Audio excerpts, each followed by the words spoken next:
Airtel payment bank का CSP चलाता हूँ, जो कई मैंने अवैध तरीके से हमारे अकाउंट से 72,000 रुपए गायब हो गए। जब हम पीएल बैंक में वो ट्रांसफर होके सारा पैसा चल गया। और नमस्कार, प्रणाम। अभी हमारी मौजूदगी की अगर बात किया जाए तो आमस प्रखंड का मरचा बीघा गांव में है। और थोड़ा सा मामला ये है कि फ्रॉडगिरी को जो बात किया जाए कि लोगों का अकाउंट्स जो है से लाखों रुपया जो है से काट लिया जा रहा है।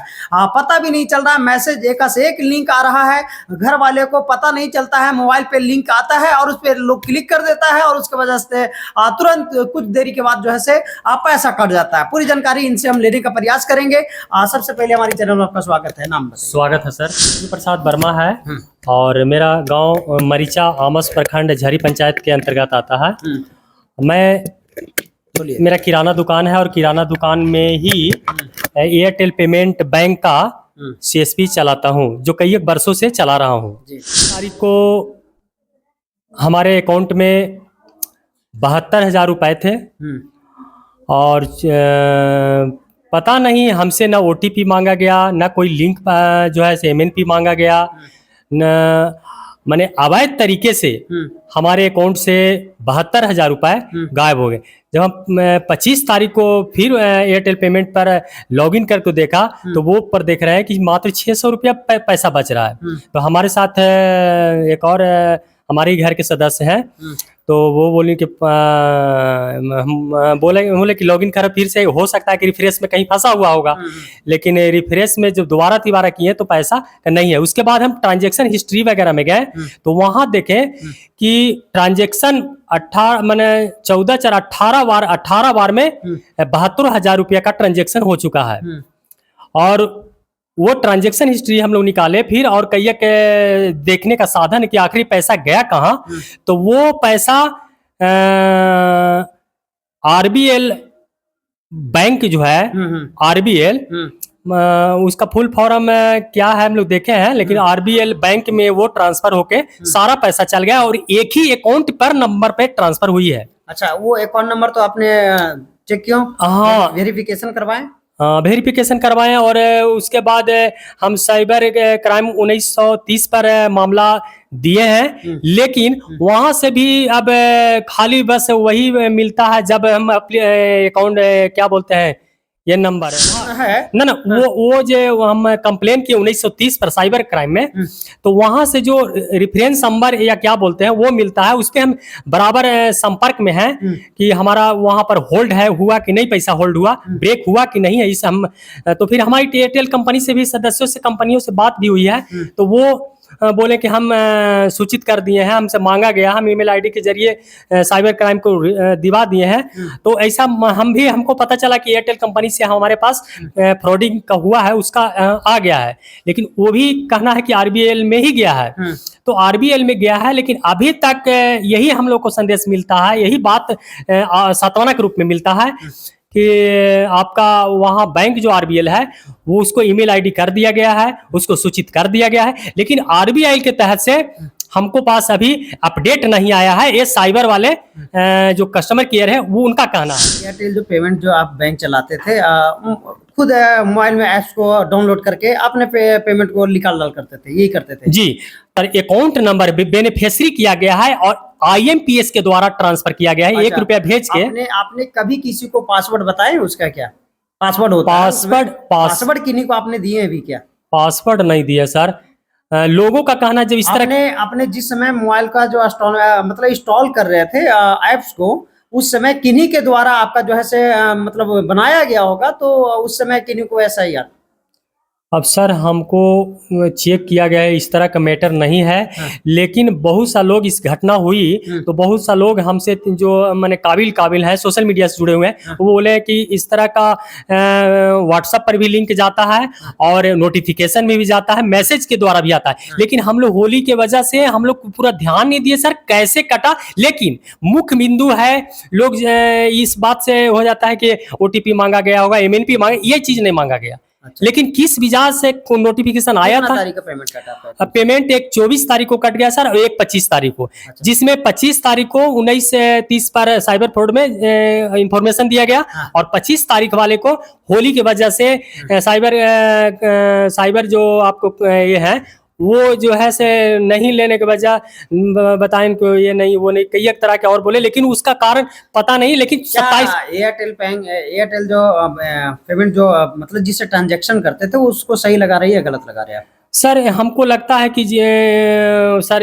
इनका सिक्योरिटी मजबूत नहीं है। जैसे हम फोन पे चलाते हैं, गूगल पे चलाते हैं, पेटीएम चलाते हैं, कई एक तरह के ऐप को हम जुड़े हुए हैं, लेकिन इतना सिक्योरेट अब नहीं हो पाता है कि में है। जैसे हम सिम रखे हुए हैं अपने मोबाइल में, इतना जल्दी कैसे लॉगिन, इतना जल्दी कैसे कोई भेज देगा? हमें मेरे ख्याल से ऐसा तो नहीं कि एयरटेल बैंक वाले ही इस तरीका का मामला सर हम क्लियर नहीं बता सकते हैं, लेकिन कहीं ना कहीं दोषपूर्ण एयरटेल कंपनी है। एयरटेल कंपनी है इसमें एकदम 100%। हाँ 100% कह सकते हैं, इसलिए कि आपका सिक्योरिटी आखिर करता क्या है, सिक्योरिटी का काम क्या है? बिल्कुल आखिर सिक्योरिटी का काम है, सिक्योरिटी नहीं है ये। हाँ।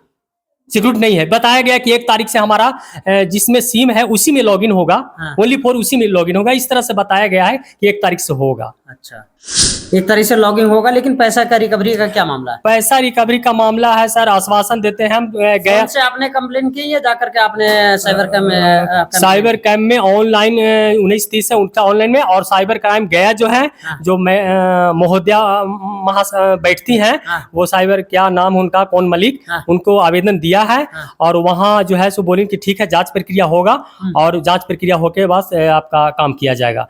तो आज हम कॉल किए थे 600 कोड नंबर 0612 और कहीं नहीं कितना है साइबर गया का, साइबर थाना का, उस पर कॉल किया तो बताया गया कि आप जो है कोई टाइम में कहीं भी आके और मैडम से मिल लीजिएगा, थाना अध्यक्ष से मिल लीजिएगा, और उसके बाद क्या हुआ। लेकिन हमको लगता है कि इतना सिक्योरिटी ठीक है, हम लोग रूरल एरिया में रहते हैं सर, मोबाइल की जरूरत है, मोबाइल बिना आदमी रह भी नहीं सकता है, लेकिन अब कम से कम इंफॉर्मेशन होना चाहिए। अपने ग्रुप में शेयर कीजिए कि इस तरह का सिक्योरिटी चाहती है, ये हो रहा है, मैसेज अप्लाई हो रहा है, उस पर लोगों को कम से कम, हमारा तो साथ जो हुआ से हुआ सर, हमें कोई मैंने ये नहीं है, ठीक है पैसा मिले चाहे ना मिले, लेकिन आने वाला जो हमारा जो पीढ़ी है, जो हमारे आने वाले जो समाज में लोग हैं, वो कम से कम सुधार है कि अपने आप नोटिफिकेशन को, अगर कहा गया है लोग के अनुसार कहा गया कि नोटिफिकेशन में रहता है, फिर वो व्हाट्सएप पे रहता है, उस पर ध्यान दें। एयरटेल बैंक का चलाना चाहिए या नहीं चलाना है, ऐप से डाउनलोड करना चाहिए या नहीं करना चाहिए, ये हम कहना चाहेंगे आपसे। सर एयरटेल को हम क्या कर सकते हैं सर, अभी तक सर्टिफाइड नहीं है, अभी तक प्रूफ नहीं हुई है।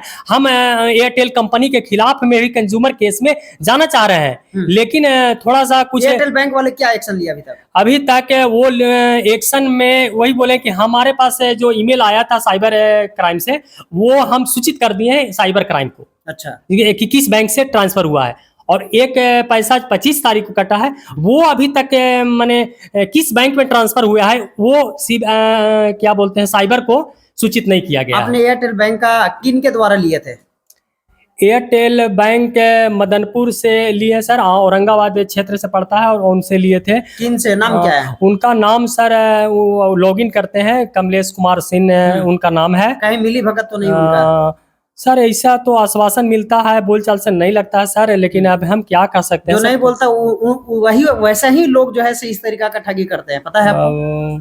सर ऐसा तो होता है कि दोस्त दुश्मन बनता है, लेकिन हम जब तक प्रूफ नहीं हो जाएगा सर, हम इसमें बता दिए हैं एयरटेल कंपनियों के लोगों को कि हम कंज्यूमर केस में जाएंगे, हम कंपनी के खिलाफ करेंगे केस, और उसका परिणाम जो भुगते पड़े, लेकिन मिले चाहे ना। लेकिन आने वाला यही लोगों को यही कहेंगे कि कम से कम आप सोशल मीडिया से जुड़े हैं, सोशल मीडिया पर भी बहुत सा बुराइयां हैं, उस पर सचेत होकर चलाएं। हम तो जो मैंने ना समझ में वजन, चाहे जैसे कहिए, हमको तो भाई दौलत लुट गई। हाँ, तो क्या बता दूं कि एयरटेल बैंक की जिस बैंक की बात हो रही है, उस बैंक कहां तक के सिक्योरिटी है, कहां तक के सुरक्षित है, आप देख लें। हम तो यही कहेंगे कि इस तरीका का जो है से ठगी से बचे।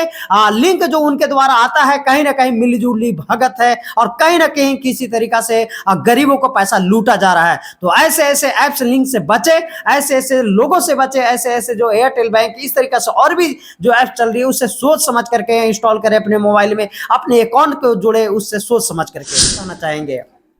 सर लोगों को कहेंगे कि मोबाइल ले लेने से खाली नहीं होता है, मोबाइल को, उसमें मोबाइल का क्या दोष है?